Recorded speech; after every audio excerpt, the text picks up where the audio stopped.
0.14 bagi plug setting multiplier kuasa 0.02 minus 1 tolak 1 multiply by time multiply setting TMS.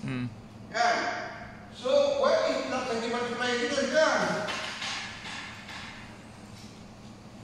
So plug setting multiplier For current is equal to R4 divided by relay setting current setting ratio darab plug setting. plug setting.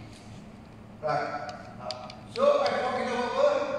5,000. Bagi setting ratio kita 5,000 kalikan plug setting kita berapa? 1. Tak sedap tak gurih. Sebab sampai 8 kan?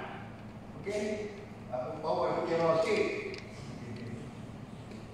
Atau sampai 8. Apa kira? Berapa?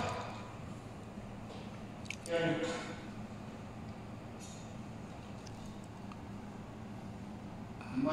Mana ada yang orang ni. Nanti kita akan berlaku ni. Jadi kita satu begini. Kita akan pola makan murah. 100 bagi 8. Oh. 100 bagi 8.